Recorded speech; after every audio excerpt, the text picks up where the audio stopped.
All right, everybody, let's go. Welcome back to Alternative Finance. My name is Alex, and today we are talking about how to make a budget and why that is so important with you guys. It is so important on making a budget. So that's what we're here to talk about today. I thank you all for being here, and without further ado, let's get into it. So first things first, if you're looking to make a budget, you might be wondering, where the heck can I start? Well, a great place to start would be to work on a budgeting worksheet. Now, you can find these literally anywhere. So here we go, you guys. I literally just went to Google and typed in budget worksheet. And as you can see here, there's a whole bunch of ones you can choose from. You can see they have different ones that have different budgeting styles. You can look into those and kind of see which one works best for you. But literally, you can pull up a whole bunch of different types of budgeting worksheets here for yourselves. And those are really accessible to you guys online just by searching on Google. So yes, you guys, I very much so encourage you guys to download one of those, use that as a place to start, kind of getting your expenses tracked, making sure your income is properly documented, and really digging into and making sure you're looking at all the nooks and crannies, lifting up all the pillows in terms of all your spending, and making sure that everything is in there so you can be as accurate as possible. Because you guys, if you don't know, you don't know. And if you don't give yourself the right data, this isn't going to do you a whole lot of good, right? You're kind of cutting corners and really only hurting yourself. So, which brings me to my next point, which is set clear goals, you guys. Definitely what we want to do is be as clear as we possibly can, as realistic as we possibly can. And when I say clear, I don't mean let's retire at 60 and live in the mountains. And that is a great start, you guys. But what I want to know as your financial planner and anybody who's working with you, what we're really going to want to know is as detailed as you can get. I want you to use your imagination, and I want you to tell me what mountains we're retiring in, what kind of house do we want to live in, what are the amenities that we want, do we want to travel, what kind of activities do we want to do. As clear as we can set these goals, and now that's a retirement goal, right? But this pertains for really anything you could possibly be talking about. If we're talking about a home in the near future, details. If we're talking about a family, details. How many kids? Where do we want them to go to school? What kind of life do we want to provide for them? The more detailed we can get with setting these goals, the more realistic it becomes that we can actually achieve them, right? Because going back to what I just said before, if you don't know, you don't know. And if you are not able to track this information, you're not doing it the right way from the very beginning, you're going to be doing this from a couple steps behind, and it's not going to really be able to do for you what it should do.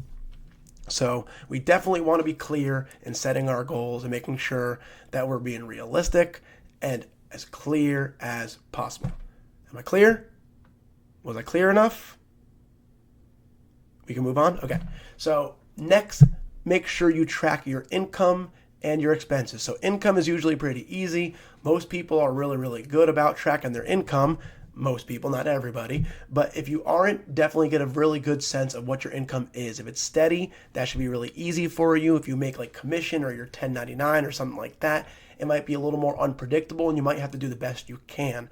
But try to get as close and accurate representation of what your income is so that you know what your capabilities are, and definitely dig into those expenses and making sure you know what all those expenses are. Because similar to a doctor, if we go to the doctor and the doctor's asking us how we're feeling, but we leave off several different symptoms that we're feeling, that's going to really put the doctor at a disadvantage in diagnosing what could potentially be wrong with you if something is. And it's no different here. So we really need to dig into those expenses, make sure we are as accurate as we possibly can be, and we need to be honest with ourselves, you guys. This isn't a beauty contest. This isn't something you need to go tell your friends about, tell your family about. This is something for you to hold yourself accountable and really put yourself in a position to do some damage here. So be honest with yourself. And don't worry about it, you guys. You're going to do what you can do, and you're going to do your best, and there's always room to adjust and tweak and improve as we go. So make sure you're keeping a good log of your stuff, and that will really help you along the way as we budget. So moving along, this one's pretty simple, you guys. Distinguish wants from needs. Really look at your list of expenses once you have them and determine, what do I absolutely need in here, what cannot come off the list, and then put that into a bucket. Take everything else and put it into a separate bucket, which is not necessarily things that I'm telling you you have to cut out, but at least if you do look at your budget and there are things that you either need to cut out or you want to cut out to increase your saving potential, you at least know where to start from. And you have a list of things you can kind of sift through, prioritize what you want to keep, what you maybe want to cut off, and that will really help you in terms of creating that budget and knowing where to go in order to find more savings. But it starts with kind of segregating what do I absolutely need and I cannot live without it versus, yeah, I could live without it if I didn't need it. So this is a big one, you guys. So if we have the ability to automate savings, we should definitely be doing that, you guys. Now, I, as much as anybody, like to keep myself on track and say I'll do what I say I'm going to do. But the reality is, even if I'm the most responsible person on the planet, life is busy. I have 2 kids. My life is crazy. Things might slip my mind and I might forget. And the way that time goes by these days, 1 month could turn into 2 months, could turn into, we just forget about this. So if we're going to forget about it, let's forget about it with savings happening in the background and automate that savings. So if you have the ability to automatically put the amount that you're looking to save into an account and make that happen without you having to do anything, absolutely look into doing that. And that will really take the accountability off the table and hopefully make the saving a whole lot easier for you. So bringing us home as we come down the stretch here, I really want to talk about why this is so important, you guys, because like I said at the very, very beginning of the video, this is so important. And not only is it important from a standpoint of knowing what your capabilities are, but also knowing if there are problem areas, if there's things that we need to address and things that we need to take a look at, areas we need to cut back. This is creating a budget and establishing it and putting it right in front of you is so critical for being able to diagnose the problems where they are, right? It's like, again, going back to my doctor example, if I never go to the doctor and I just never could take any consideration to the things I'm feeling, that's a recipe for disaster, right? And at the end of the day, I don't know if I need any help. I don't even know what to do. I don't know that anything's wrong because I'm not taking it seriously enough to be able to address it.